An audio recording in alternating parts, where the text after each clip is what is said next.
The magic നോവലിലേക്ക് ഏവർക്കും സ്വാഗതം. Kamala ഗോവിന്ദൻ്റെ തുമ്പപ്പൂവ് part 5.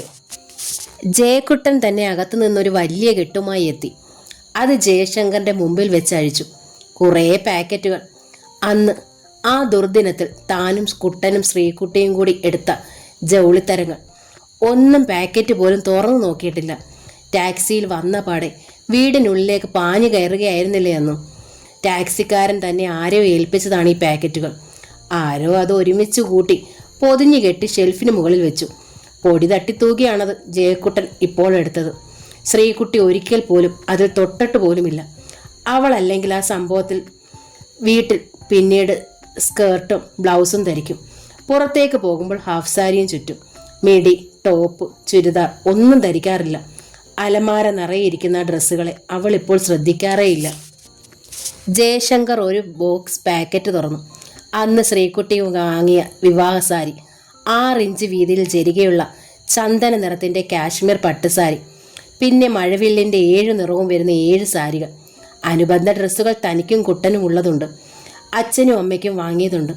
വിവാഹത്തിനായി അണിഞ്ഞൊരുങ്ങാൻ വാങ്ങിയ കോസ്റ്റ്യൂംസ് ഉണ്ട്. ജയശങ്കറിൻ്റെ കണ്ണുകൾ തുളുമ്പി, അകന്നീറി. ജയക്കുട്ടനും ഉണ്ടായി ആ വിങ്ങൽ. എങ്കിലും അവൻ പറഞ്ഞു, സാഹചര്യത്തിന് മുൻതൂക്കം കൊടുക്കാൻ ചേട്ടാ. ഈ സാരി വിവാഹ സാരി ആക്കാം, മറ്റുള്ളത് 2ാം സാരിയും 3ാം സാരിയും ഒക്കെ ആക്കാം. ശ്രീകുട്ടിക്ക് വാങ്ങിയതല്ലേടാ. ജയശങ്കറിന് ആകെ വിഷമം. ശരിയാണ്, പക്ഷെ ഇനി അത് സൂക്ഷിക്കുന്നത് എന്തിന്? എന്നാണ് ഇനി ആവശ്യം വരിക എന്ന് കരുതിയാണ്. അപ്പോഴേക്കും പഴുകിപ്പോവും. അല്ലെങ്കിൽ ഇതൊക്കെ ഉടുക്കാൻ അവൾക്ക് സങ്കടമാവില്ലേ? തൽക്കാലം അവൾക്ക് വാങ്ങിയ സാരികളാണെന്ന് ആരും അറിയണ്ട. വേറെ പണമില്ലാതെ എന്താ ചെയ്യുക? ഈ ബ്ലൗസ് പീസുകൾ തയ്ക്കാൻ കൊടുക്കാം. ചേട്ടനുള്ള വിവാഹ ഡ്രസ്സ് മാത്രം എടുത്താൽ മതിയല്ലോ. ജയശങ്കറിന് തോന്നി ശരിയാണെന്ന്.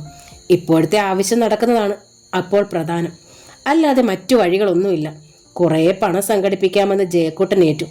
കല്യാണത്തിൻ്റെ ചെലവിനേക്കായി കുറച്ച് താൻ വിചാരിച്ചാലും ഉണ്ടാകും.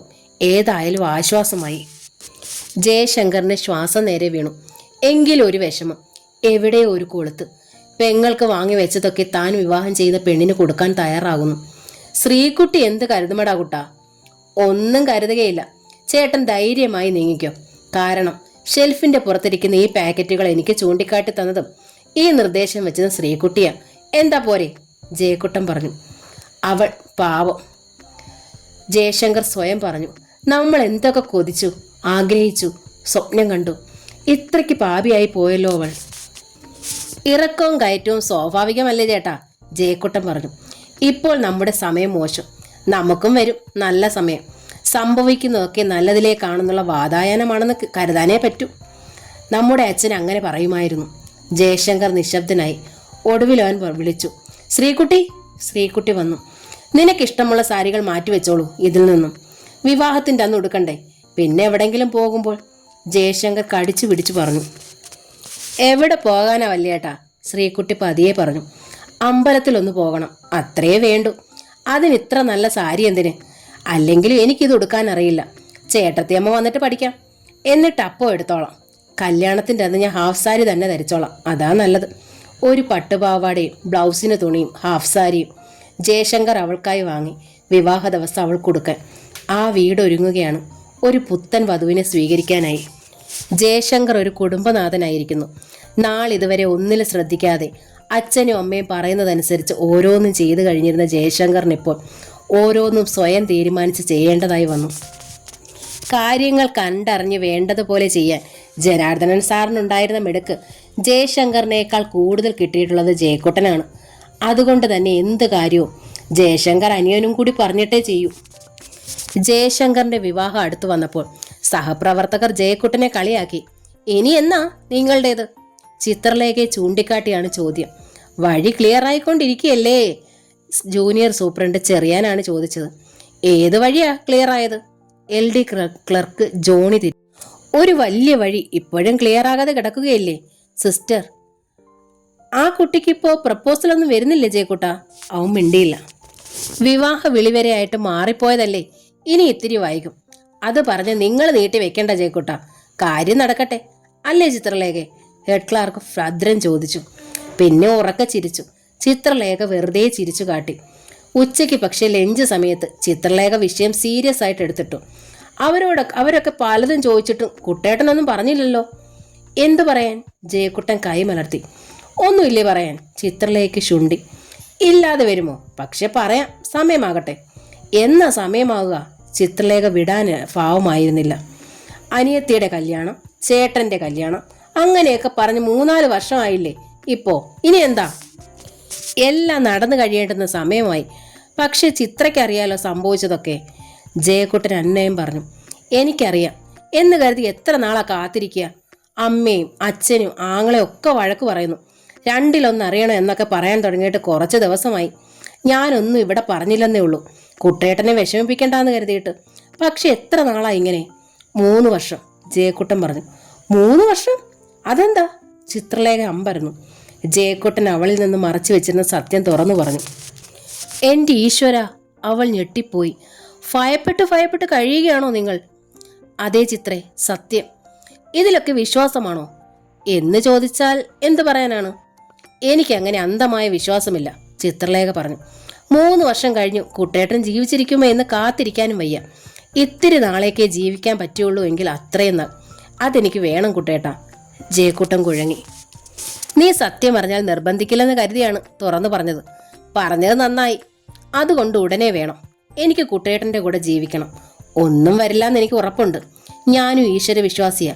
ഞാനും ഈശ്വരന്മാരെ ഉപവസിക്കുന്നുണ്ട്. അവർ കുട്ടേട്ടൻ്റെ ഭയപ്പെട്ട് കഴിയുമ്പോൾ കൂട്ടിന് ഞാനുള്ളത് നല്ലതല്ലേ കുട്ടേട്ടാ? ഒരാശ്വാസം. ചിത്രലേഖ വല്ലാതെ സങ്കടപ്പെട്ടു. ജയക്കുട്ടൻ ആലോചിക്കുകയായിരുന്നു. വിവാഹം നടത്തിയിട്ട് നമുക്ക് ആ വീട്ടിൽ താമസിക്കേണ്ട. അവൾ വീണ്ടും പോവഴി പറഞ്ഞു. പിന്നെ ഒന്നുകിൽ എൻ്റെ വീട്ടിൽ, അല്ലെങ്കിൽ വാടകയ്ക്ക്. അതുമല്ലെങ്കിൽ നമുക്ക് ട്രാൻസ്ഫറിന് അപ്ലൈ ചെയ്യാം, ദൂരേക്ക് എവിടെയെങ്കിലും. പെങ്ങളുടെ കൂടെ താമസിച്ച് ഭയപ്പെടുന്നതിലും നല്ലതല്ലേ അകലെ താമസിക്കുന്നത്? മനസ്സിനൊരു ലാഘവത്വം കിട്ടും കുട്ടേട്ടാ, ചിത്രലേഖ നിർബന്ധിച്ചു. നിർദ്ദേശം വെച്ചു ഒന്നൊന്നായി. ഒടുവിൽ ജയക്കുട്ടൻ സമ്മതിച്ചു. ആലോചിക്കാമെന്ന്. ചിത്രലേഖയ്ക്ക് രാജ്യം വെട്ടിപ്പിടിച്ച സന്തോഷമായി. രാധ ജയവിലാസത്തിന്റെ ഗ്രഹനായികയായി വന്നു. നിലവിളക്കേന്തി അവളെ കുങ്കുമം ചാർത്തി അകത്തേക്ക് കൈപിടിച്ച് ആനയിക്കാൻ ജയശങ്കറിന്റെ അമ്മയില്ലായിരുന്നല്ലോ. ആ ഓർമ്മയിൽ ജയശങ്കറിന്റെ കണ്ണുകൾ വല്ലാതെ കലങ്ങി ചുമക്കുകയും തുളുമ്പുകയും ചെയ്തിരുന്നു. അതേ അവസ്ഥയിലായിരുന്നു ജയക്കുട്ടനും. വിങ്ങി വിതുമ്പുകയായിരുന്നു ശ്രീകുട്ടി. കരച്ചിൽ പുറത്തേക്ക് വരാതിരിക്കാൻ അവൾ വല്ലാതെ പാടുപെടുന്നുണ്ടായിരുന്നു. പലരും അവളെ നോക്കുന്നുണ്ടായിരുന്നു. സഹതാപവും പരിഹാസവും ഒക്കെയുണ്ടതിൽ. കഷ്ടം, ഇങ്ങനെയൊക്കെ വന്നല്ലോ എന്ന സഹതാപം ചിലർക്ക്. അമ്പിളിമാമനെ പിടിക്കാൻ നോക്കിയാലത്തെ അനുഭവം ഇതാണെന്ന് അസൂയക്കാരുടെ പരിഹാസം. ഒന്നിനും ശ്രദ്ധിക്കാനോ ചെവിക്കൊള്ളാനോ ശ്രീകുട്ടിക്ക് കഴിയുമായിരുന്നില്ല. അവൾ വല്യേട്ടത്തിയുടെ അടുത്തെത്തി. തട്ടത്തിൽ ഒരുക്കിയ പൂവുണ്ട്, കുങ്കുമച്ചെപ്പുണ്ട്. നിലവിളക്കുമായി രാധയെ പിടിച്ചാനയിക്കാൻ വല്യമ്മച്ചി വന്നിട്ടുണ്ട്. ജാനകി ടീച്ചറിന്റെ അമ്മ. ചെവിക്ക് തെല്ല് കേൾവിക്കുറവുണ്ട്, കണ്ണിന് കാഴ്ചക്കുറവുണ്ട്.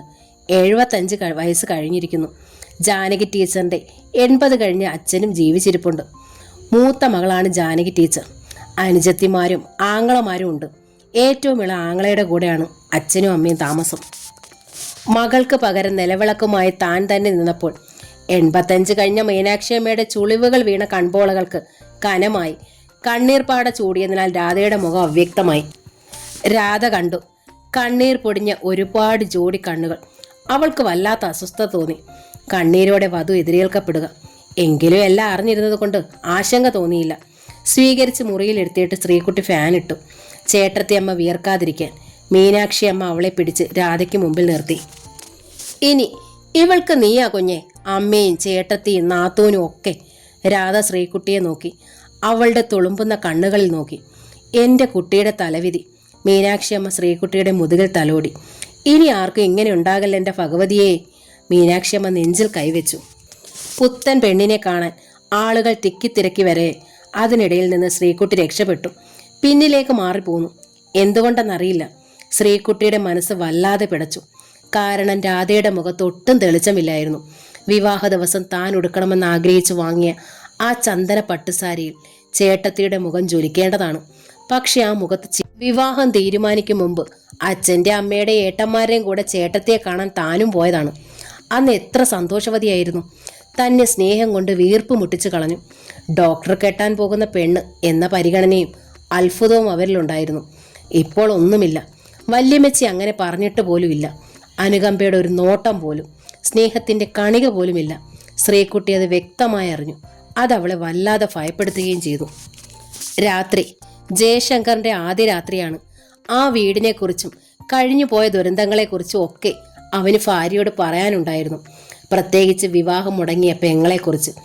അവളെ ഞങ്ങൾ ജീവനെ പോലെ കരുതി വളർത്തിയതാണ്. ഇപ്പോഴും അതിന് വ്യത്യാസമില്ല. നീയും അവളെ അങ്ങനെ കരുതണം. രാധ തലയാട്ടി. പാവമാണവൾ, വെറും പാവം. അവൾക്ക് വന്ന ദുരന്തമാണ് ഞങ്ങളെ ഏറെ തളർത്തിയത്. ജയശങ്കർ തുടർന്നു. അവളെ നമുക്ക് എത്രയും വേഗം വിവാഹം ചെയ്തു വിടണം. രാധ അപ്പോഴും തലയാട്ടി. ഒരുപാട് കാര്യങ്ങൾ പറഞ്ഞു ഒരുപാട് ഇരട്ടി. രാവേറെ ചെന്നപ്പോഴേ ആ മുറിയിൽ ലൈറ്റ് അണഞ്ഞുള്ളൂ. ക്രമേണ നിശബ്ദത. വീടാകെ നിശബ്ദതയുടെ താവളമായി. എല്ലാവരും ഉറക്കത്തിൽ അമർന്നു കഴിഞ്ഞു. രാവിന്റെ അന്ത്യയാമത്തിൽ വെളുപ്പാങ്കാലത്തായിരുന്നു ആ ശബ്ദം, അലർച്ച. ജയശങ്കറും രാധയും ഉറങ്ങിയ മുറിയിൽ നിന്ന്.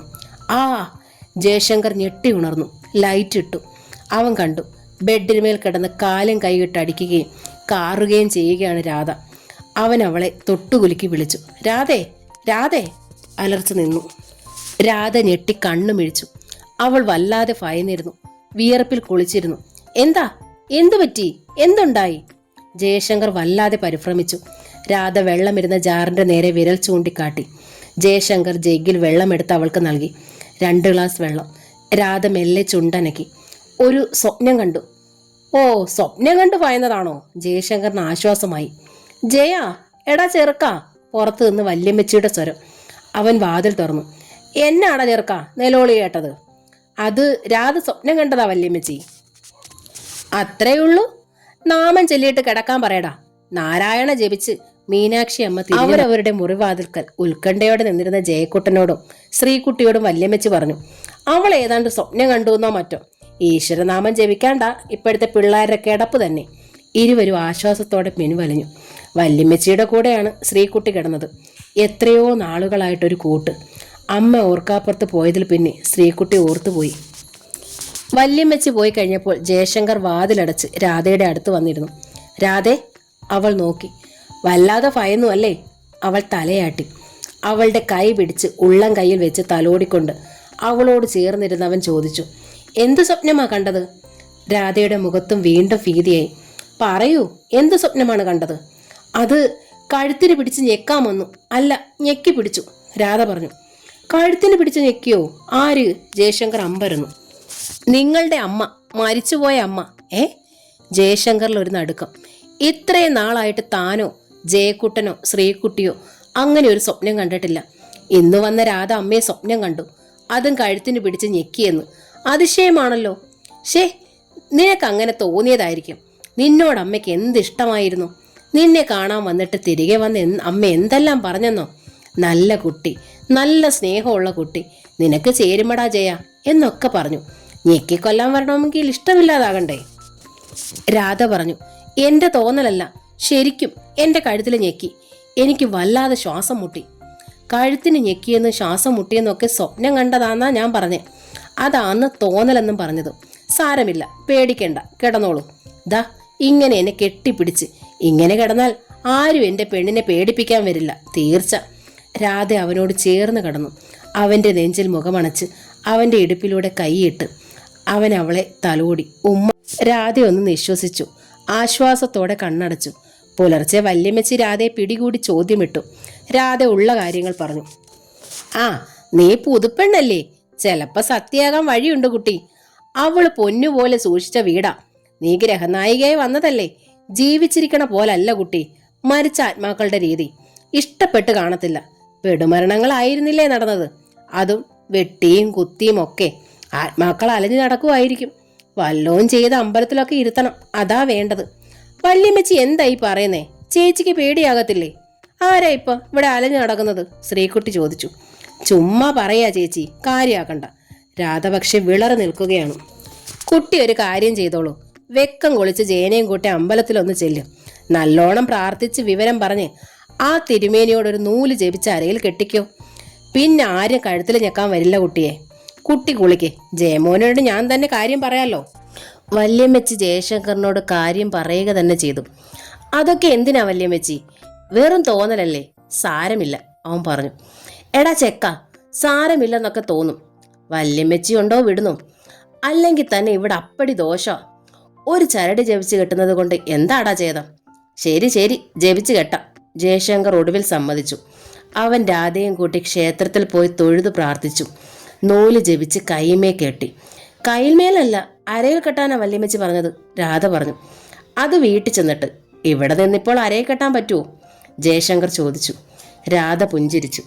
തൊഴുതിറങ്ങുമ്പോൾ ആ പറഞ്ഞു, ഞാനും ജയക്കുട്ടനും ശ്രീകുട്ടിയും എല്ലാ ചൊവ്വാഴ്ചയും വെള്ളിയാഴ്ചയും ഇവിടെ വന്ന് തൊഴുത് പ്രാർത്ഥിക്കാറുണ്ട്. ഓഹോ, നിങ്ങൾക്കതറിയാമോ? ശ്രീകുട്ടിയുടെ ജാതകത്തിൽ പറഞ്ഞ ദോഷത്തെക്കുറിച്ച് കേട്ടു. ആ ദോഷം കൊണ്ടാ അച്ഛനും അമ്മയും മരിച്ചതെന്നും കല്യാണം മുടങ്ങിയെന്നും ഒക്കെ. അത്രേ അറിയൂ? പിന്നെന്താ? രാധ ചോദിച്ചു. ജയശങ്കർ ഒന്ന് പരിങ്ങി.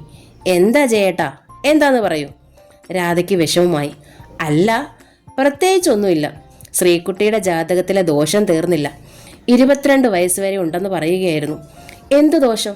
ദോഷം അത് ഇനിയും മരണകർമ്മം ചെയ്യാൻ വിധിയുണ്ടെന്നാണ് ജയശങ്കർ പറഞ്ഞു. എൻ്റെ ഈശ്വര, ഇനി ആർക്ക്? രാധ നെഞ്ചിൽ കൈവച്ചു. ഇനി ആർക്കാ? ആർക്കുമില്ല. ദോഷം തീരാനുള്ള ഹോമം നടത്തിയിട്ടുണ്ട്. മുടങ്ങാതെ ക്ഷേത്രത്തിൽ പോകുന്നുണ്ട്. പിന്നെന്താ? ഇതൊന്നും നേരത്തെ പറഞ്ഞിട്ടില്ലല്ലോ, രാധ കുറ്റപ്പെടുത്തി. ബൈക്കിനടുത്ത് എത്തിയിട്ടും അവൾ കയറാതെ നിന്നു. ഇതൊക്കെ ഇത്ര പറയാനുണ്ടോ?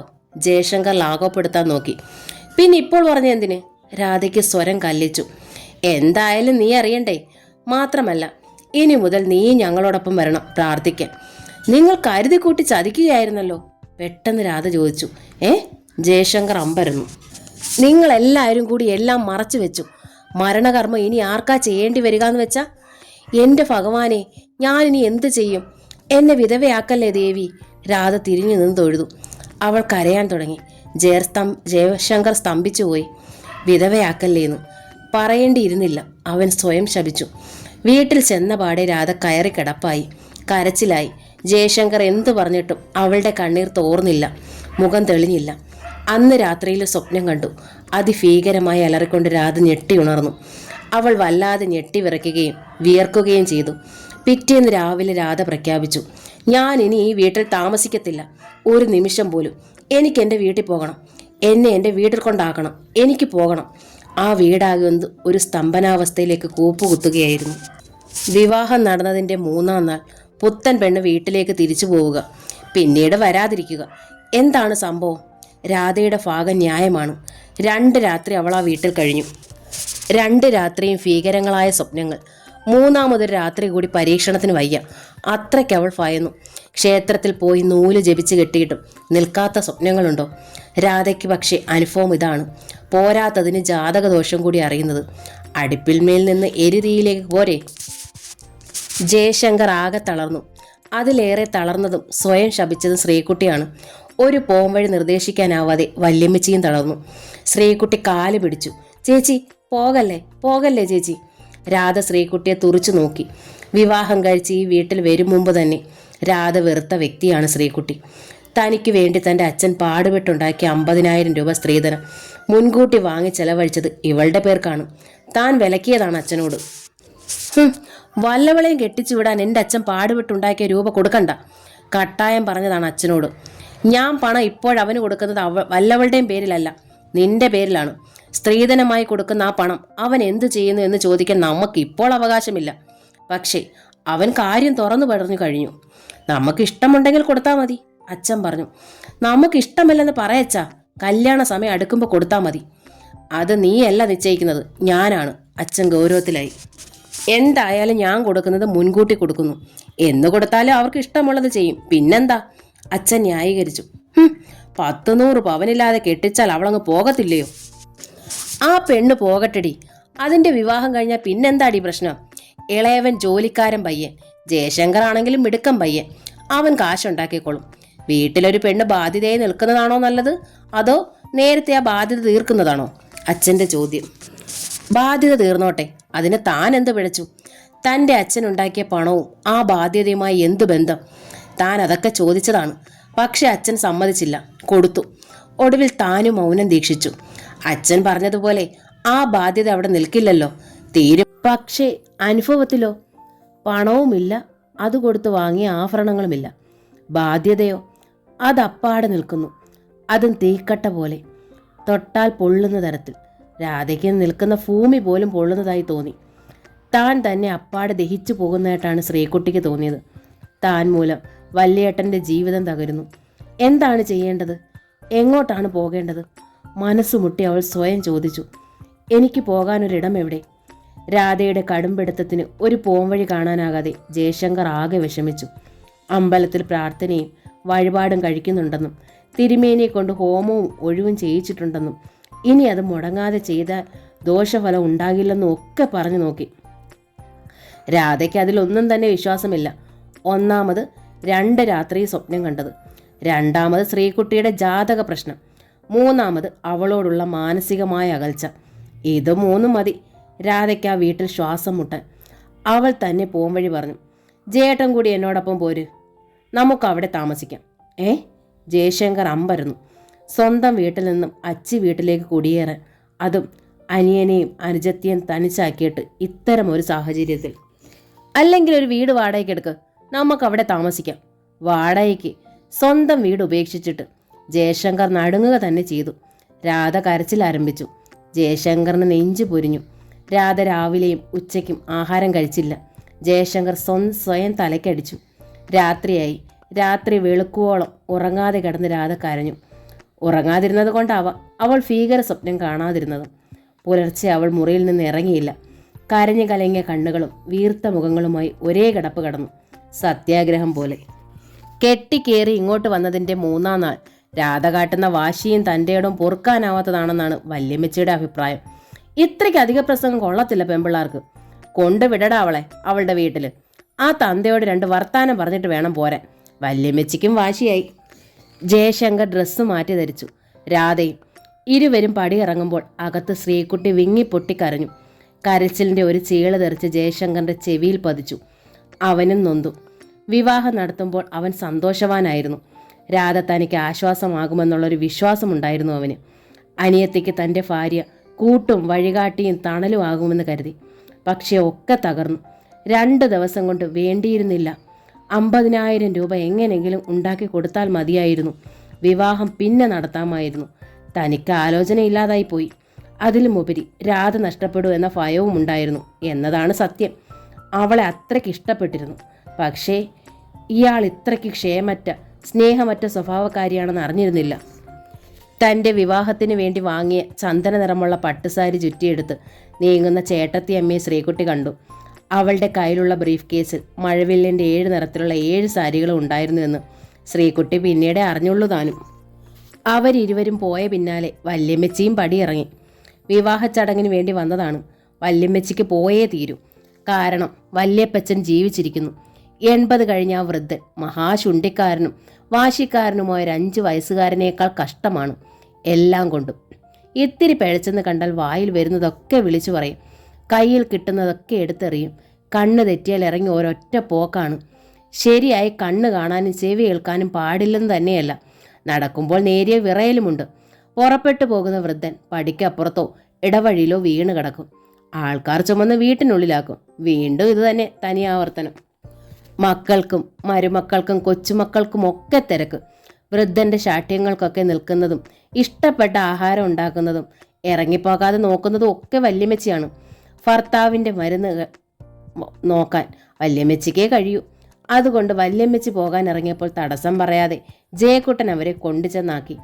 ജയക്കുട്ടൻ അതുവഴി ഓഫീസിൽ പോയി. സന്ധ്യ കഴിഞ്ഞപ്പോൾ തിരിച്ചെത്തി. ജയശങ്കർ വന്നിട്ടില്ല. ചേട്ടത്തി അവിടെ കൊണ്ടുചെന്നാക്കിയിട്ട് ഉടനെ വരാമെന്ന് പറഞ്ഞാണ് പോയത്. പക്ഷെ ചേട്ടനെ കണ്ടില്ലല്ലോ. എന്തു പറ്റി? ജയക്കുട്ടനും അനുജത്തിയും രാവേറും വരെ കാത്തിരുന്നു. ജയശങ്കർ വന്നില്ല. വിവാഹം കഴിഞ്ഞിട്ട് അങ്ങോട്ട് ആദ്യമായി പോയതല്ലേ. നല്ല വിരുന്നെന്നൊരു ചടങ്ങുണ്ടല്ലോ, നാളെ വരുമായിരിക്കും. ജയക്കുട്ടൻ അനുജത്തിയെ സമാധാനപ്പെടുത്താൻ പറഞ്ഞു. അവളുടെ തുളുമ്പുന്ന നയനങ്ങളും പെടയ്ക്കുന്ന നെഞ്ചും ആ കുഞ്ഞേട്ടൻ നല്ലോണം ശ്രദ്ധിക്കുന്നുണ്ട്. ആഹാരം വിളമ്പിയിട്ട് ജയക്കുട്ടന് തൊണ്ടയിൽ നിന്ന് ഇറങ്ങുന്നില്ല. ശ്രീകുട്ടിക്കും കഴിഞ്ഞില്ല കഴിക്കാൻ. തൊണ്ട അടഞ്ഞിരിക്കുന്നത് പോലെ, നെഞ്ചിൽ വിലങ്ങുന്നത് പോലെ. കിടന്നിട്ട് ഉറക്കം വന്നില്ല അവൾക്ക്. ഈ വീട് എത്ര ഭാഗ്യം ചെയ്ത വീടായിരുന്നു ഇത്. സ്വർഗം പോലെ സുന്ദരമായിരുന്നു.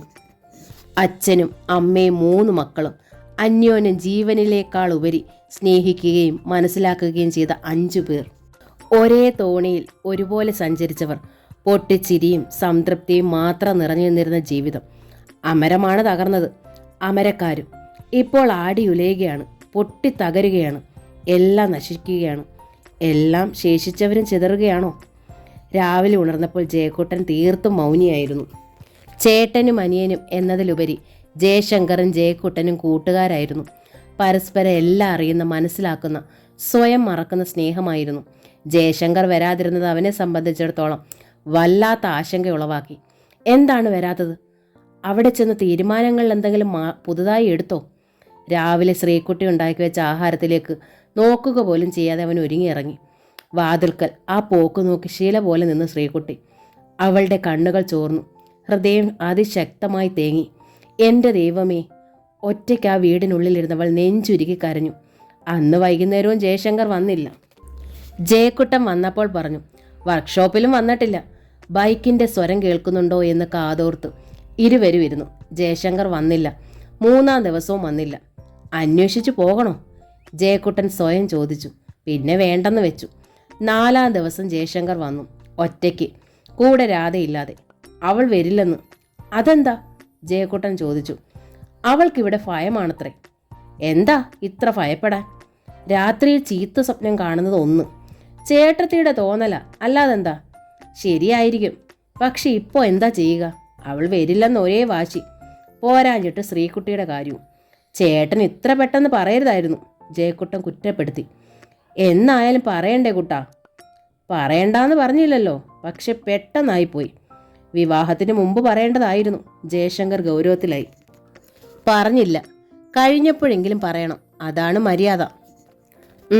ജയക്കുട്ടൻ മൂളി. ചേട്ടനിപ്പോൾ എന്ത് തീരുമാനിച്ചു? ചേട്ടത്തി അവിടെ നിൽക്കട്ടെ എന്നോ? ചേട്ടനോ? പോകണം, പറ്റുന്ന ദിവസങ്ങളിൽ. എല്ലാം നടന്നു കഴിഞ്ഞില്ലേ, ഇനി പോവണ്ടെന്ന് പറഞ്ഞ് ഒഴിയാൻ പറ്റുമോ? ജയക്കുട്ടൻ മിണ്ടിയില്ല. ജയശങ്കർ ഇടയ്ക്കിടെ രാധയുടെ വീട്ടിൽ പോയി. ക്രമേണ ഇടവേളയുടെ ദൈർഘ്യം കുറഞ്ഞു. ഒന്നിടവിട്ട ദിവസങ്ങളിലായി, പിന്നെ ദിവസവുമായി. ജയശങ്കർ വീട്ടിലേക്ക് വരാതായി. അതിദാരുണമാം വിധം അപ്രതീക്ഷിതമായി ജനാർദ്ദനൻ സാറും ജാനകി ടീച്ചറും മരണമടഞ്ഞിട്ട് 8 മാസം കഴിഞ്ഞതേ ഉള്ളൂ. 1 വർഷം പോലും തികയാൻ കാത്തു നിൽക്കാതെയായിരുന്നു ജയശങ്കറിൻ്റെ വിവാഹം. ഇപ്പോൾ അവൻ താമസവും മാറ്റി. ജനാർദ്ദനൻ സാർ മരിച്ചപ്പോൾ തന്നെ ആ കുടുംബം അനാഥമായി കഴിഞ്ഞിരുന്നു. എങ്കിലും മൂത്തയാൾ എന്ന നിലയിൽ ജയശങ്കർ ആ കുടുംബത്തിന് താങ്ങായി നിൽക്കുന്നുണ്ടായിരുന്നു. ആ താങ്ങും ഇല്ലാതായി. വീട്ടിൽ ശ്രീകുട്ടിയും ജയക്കുട്ടനും മാത്രമായി. ഇരുവരും 2 ലോകത്താണ് താനും. വീട്ടുജോലികളിലൊക്കെ തന്നാലാവും വിധം തീർത്ത് തോരാത്ത മിഴികളുമായി അവൾ ആങ്ങളെ കാത്തിരിക്കും. ജയക്കുട്ടൻ മിക്കവാറും സന്ധ്യ കഴിഞ്ഞ് ഏതെങ്കിലും ഒരു സമയത്ത് വരും. വന്നാൽ തന്നെ തൻ്റെ മുറിക്കുള്ളിൽ കയറി തലയൊളിക്കും. ചില ദിവസം വാതിലും അടയ്ക്കും. ശ്രീകുട്ടി ഊണ് വിളമ്പി വെച്ച് വാതിൽക്കൽ തട്ടി വിളിക്കും. ചിലപ്പോൾ എണീറ്റ് വരും. ചില ദിവസം അവൻ വരാറില്ല. കഴിച്ചിട്ടാണ് വന്നതെന്ന് പറയും. അവൻ മിക്ക ദിവസവും മദ്യപിച്ചിട്ടാണ് വരുന്നതെന്ന് ശ്രീകുട്ടി മനസ്സിലാക്കി. അതവളെ വല്ലാതെ സങ്കടപ്പെടുത്തി. സന്ധ്യയ്ക്ക് അച്ഛൻ്റെ അമ്മയുടെ അസ്ഥിത്തറയുമേൽ തിരി കൊളുത്തുമ്പോൾ വിമ്മി പൊട്ടിക്കൊണ്ട് അവൾ ചോദിച്ചുപോയി, എന്തിനാണച്ഛ ഈ ശ്രീകുട്ടിയെ തനിച്ചാക്കി പോയത്? അച്ഛൻ കൂട്ടിനായി അമ്മയും കൊണ്ടുപോയി. ഈ ശ്രീകുട്ടിക്ക് ആരാ കൂട്ട്? ഇപ്പോൾ ആരും ഇല്ലാണ്ടായച്ച. ശ്രീകുട്ടി ഇപ്പോൾ വെറുക്കപ്പെടുന്ന, ഭയപ്പെടുന്ന ഒരു വസ്തുവായിരിക്കുന്നു എന്ന് സത്യം അച്ഛനറിയാമോ? ക്ഷേത്രത്തിൻ്റെ തിരുനടയിൽ നിന്നും അവൾ കണ്ണീരോടെ കേണു. എൻ്റെ ദേവാ, എൻ്റെ ദേവി, എൻ്റെ സങ്കടങ്ങൾ അറിയുന്നില്ലേ? എൻ്റെ കണ്ണീര് കാണുന്നില്ലേ? പ്രാർത്ഥിക്കുമ്പോൾ സ്വയം അറിയാതെ അവളുടെ കണ്ണുകൾ തുളുമ്പും. ചിലപ്പോൾ തേങ്ങും. തേങ്ങിപ്പൊട്ടിയ ഒരു ദിവസം അവളെ ശ്രദ്ധിച്ച് തിരുമേനി പറഞ്ഞു, കുട്ടി കരയാണ്ടിരിക്കുക, വിഷമിക്കാണ്ടിരിക്കുക. ഭഗവാൻ സങ്കടം കേൾക്കാണ്ടിരിക്കില്ല. ഭഗവതിയും തുണയ്ക്കും. ദോഷം വരില്ല കുട്ടി. മനസ്സ് നൊന്ത് വിളിച്ചാൽ ഏത് ഈശ്വരനാ കേൾക്കാണ്ടിരിക്കാൻ കഴിയുക? ചന്ദനം വാങ്ങി നെറ്റിയന്മേൽ കുറിതൊട്ട് ഒന്നുകൂടി പ്രാർത്ഥിച്ചവൾ ക്ഷേത്രത്തിൽ നിന്നിറങ്ങി. ഇട റോഡിലൂടെ നടന്ന് പഞ്ചായത്ത് വഴിയിലൂടെ വീടിന് മുമ്പിലെത്തുമ്പോൾ അവൾ അമ്പരപ്പോടെ കണ്ടു. ഗേറ്റിന് മുമ്പിൽ ഒരു കാർ. ഒന്നേ നോക്കിയുള്ളൂ. തിരിച്ചറിവിൻ്റെ ആദ്യ കിരണം ഉദിച്ചുയർന്നത് ആത്മാവിൻ്റെ ആത്മാവിൽ നിന്നാണ്. നെഞ്ചിലൊരു ഉരുൾപൊട്ടൽ. നാവിൻ തുമ്പിൽ ശബ്ദം വിറകൊണ്ടു. ജയസൂര്യൻ്റെ കാർ. ഒന്നുകൂടെ നോക്കവേ അവൾ അറിഞ്ഞു, ആ മാരുതിക്കാറിനുള്ളിൽ ആളുണ്ട്. ചില്ലിനിടയിലൂടെ അവൾ കണ്ടു. ആ കണ്ണുകൾ കണ്ടു, നോട്ടം കണ്ടു. ജയസൂര്യൻ. അവൾക്ക് ആ പേര് ഉച്ചരിക്കാൻ പോലും കഴിയുമായിരുന്നില്ല. അത്രയ്ക്ക് സ്തംഭനാവസ്ഥ. എന്തിനിപ്പോൾ വന്നു? എന്തിന്? അത് ഇവിടേക്ക്, ഈ സമയത്ത്? അവളുടെ അന്തരംഗം അതിശക്തമായി ചോദിച്ചുപോയി. എന്തിനു വേണ്ടിയാണെങ്കിലും ഈ വരവ് വേണ്ടിയിരുന്നില്ല. മറക്കാൻ ശ്രമിക്കുകയായിരുന്നല്ലോ. എല്ലാം മറന്നതായി നടിക്കാൻ കഴിയുന്ന അവസ്ഥയിലുമായിരുന്നു. എല്ലാം തകിടം മറിക്കാനുള്ള വരവാണോ ഇത്? 6 വിവാഹാലോചനകൾ വന്നു. ശ്രീകുട്ടി ഓർക്കുന്നു. 5 എണ്ണവും ഒന്നല്ലെങ്കിൽ മറ്റൊരു കാരണം പറഞ്ഞ് തള്ളിപ്പോയി. 6ാമത് വന്നയാൾ. എല്ലാവർക്കും എല്ലാം കൊണ്ടും ഇഷ്ടമായി. ഒരു തരത്തിലും തള്ളിക്കളയാൻ പറ്റാത്ത അവസ്ഥ. താൻ മറ്റൊന്നും ശ്രദ്ധിച്ചില്ല. ആ മുഖം, കണ്ണുകളുടെ ഭംഗി, ചിരിയുടെ ഭംഗി, സ്വന്തമാക്കാൻ ആരും കൊതിച്ചു പോകുന്ന അത്ര ഭംഗി. താനും കൊതിച്ചു. എത്താക്കൊമ്പാണെന്ന് കരുതിയില്ല. കിട്ടാൻ ആഗ്രഹിച്ചു. കിട്ടുമെന്നായപ്പോൾ അമിതമായി സന്തോഷിച്ചു. സത്യമായി സന്തോഷിച്ചു. ഒടുവിൽ എല്ലാം തകർന്നടിഞ്ഞ നിമിഷം. അന്നു മുതൽ ആഗ്രഹങ്ങളെ കുഴിച്ചു മൂടാൻ പഠിച്ചു. ഒന്നിലും കൊതിക്കാതിരിക്കാൻ പഠിച്ചു. ഈ ആളിനെ നഷ്ടപ്പെട്ടെന്നറിഞ്ഞപ്പോൾ സഹിക്കാനും പഠിച്ചു. ഇപ്പോൾ മറക്കാനും പഠിച്ചിരിക്കെ ഈ വരവെന്തിന്? കാറിൻ്റെ ഡോർ തുറന്ന് ജയസൂര്യൻ ഇറങ്ങി. സ്തംഭിച്ചു നിൽക്കുന്ന അവൾക്കരികിൽ വന്നു. എന്താ അവിടെ നിൽക്കുന്നത്? അവൾ മിണ്ടിയില്ല. മിണ്ടാൻ ശബ്ദം ഉണ്ടായിട്ട് വേണ്ടേ? ഗേറ്റ് തുറക്കാത്തത് കൊണ്ടാണ് ഞാൻ ഈ കാറിനുള്ളിൽ തന്നെ ഇരുന്നത്. അപ്പുറത്തെ വീട്ടുകാരി പറഞ്ഞു ജയശ്രീ ക്ഷേത്രത്തിൽ പോയിരിക്കുകയാണെന്നും. ജയസൂര്യൻ പതിയെ പറഞ്ഞു. അവൾക്ക് അപ്പോഴും മിണ്ടാട്ടമില്ല. ഗേറ്റ് തുറക്കണില്ലേ? അവൾ ഓടാമ്പലെടുത്തു. ഒരക്ഷരവും മിണ്ടാതെ അകത്ത് കടന്നു. മുറ്റത്തുകൂടെ അവൾ പോർച്ചിലെത്തിയപ്പോൾ പിന്നാലെ കാറും അവിടെ എത്തി നിന്നു. ജയസൂര്യൻ ഇറങ്ങി. ശ്രീകുട്ടി വാതിലിൻ്റെ പൂട്ട് തുറന്നു. എന്നിട്ട് അവൾ വല്ലായ്മയോടെ തിരിഞ്ഞു നോക്കി. അവളെ തന്നെ നോക്കി നിൽക്കുകയായിരുന്നു അവൻ. അവൾ വാതിൽപ്പാളികൾ തുറന്നു അകത്തേക്ക് കയറി. എനിക്കകത്തേക്ക് വരാമോ ജയശ്രീ? വരൂ, ഇരിക്കൂ, അവൾ മെല്ലെ ശബ്ദിച്ചു. ജയസൂര്യൻ അകത്തേക്ക് കയറി ഹാളിലെ സെറ്റിന്മേലിരുന്നു. എന്നെ തീരെ പ്രതീക്ഷിച്ചില്ല അല്ലേ? അവൻ ചോദിച്ചു. ഇല്ലെന്നവൾ തലയാട്ടി. എന്നോട് വെറുപ്പാണല്ലേ? എന്തിനെന്നവൾ നോക്കി. ഞാൻ ജയശ്രീ ചതിച്ചതല്ലേ? ചതിച്ചെന്ന് എനിക്ക് തോന്നിയിട്ടില്ല, അവൾ പറഞ്ഞു പെട്ടെന്ന്. അതെന്താ? എൻ്റെ ഭാഗ്യദോഷം, എൻ്റെ വിധി. അതിനാരെ പഴിക്കണം? ആരും ചതിച്ചതല്ല, ഓരോ നിമിത്തങ്ങൾ. അത് സമയത്തുണ്ടാകും. തീരെ തീരെ പതിയെയായിരുന്നു അവൾ പറഞ്ഞത്. അപ്പോൾ ജയശ്രീക്ക് എന്നോട് ഒട്ടും ദേഷ്യമില്ലേ? ഇല്ലെന്ന് തലയാട്ടുമ്പോൾ അവളുടെ കണ്ണുകൾ തുളുമ്പിയിരുന്നു. അത് മറയ്ക്കാനെന്നോണം തിരിഞ്ഞിട്ട് അവൾ പറഞ്ഞു. ഞാൻ ചായ എടുക്കാം. ജയശ്രീ, ജയസൂര്യൻ വിളിച്ചു. ചായയൊന്നും വേണ്ട, ജയശ്രീ നിൽക്ക്. അവൾ നിന്നു. ഇവിടെ മറ്റാരുമില്ലേ? ജയശ്രീ ഒറ്റയ്ക്കാ? അതെ എന്നവൾ തലയാട്ടി. പിന്നെ പറഞ്ഞു. വൈകുന്നേരം കുഞ്ഞേട്ടൻ വരും. ജയശങ്കരേട്ടനോ? വല്യേട്ടൻ വിവാഹം കഴിച്ചു. ഉവ്വോ? അവരിപ്പോൾ ചേട്ടത്തിയുടെ വീട്ടിലാണ് താമസം. അതെന്താ? അവൾ അവനെ നോക്കി. അല്ല, വിവാഹം കഴിച്ച ഉടനെ? അതും ഇവിടെ മറ്റാരുമില്ലാത്തപ്പോൾ? വെറുതെ ചോദിച്ചെന്നേ ഉള്ളൂ. ചേച്ചിക്ക് ഭയം എൻ്റെ കൂടെ താമസിക്കാൻ. വല്യേട്ടന് വല്ലതും പറ്റിയാ? ജയസൂര്യൻ മൗനം പാലിച്ചു. അവളെ തന്നെ നോക്കിയിരുന്നു. അവൻ്റെ കണ്ണുകളിൽ സഹതാപം, വേദനയുടെ നിഴൽപ്പാടുകൾ. കമലാ ഗോവിന്ദൻ്റെ തുമ്പപ്പൂവ് എന്ന നോവലിൻ്റെ ഈ ഭാഗം ഇവിടെ പൂർണ്ണമാവുകയാണ്. ഈ നോവൽ നിങ്ങൾക്ക് ഇഷ്ടമായെങ്കിൽ സബ്സ്ക്രൈബ് ചെയ്യാതാണ് നിങ്ങളിത് കാണുന്നതെങ്കിൽ പ്ലീസ് ഒന്ന് സബ്സ്ക്രൈബ് ചെയ്യണേ. Thank you.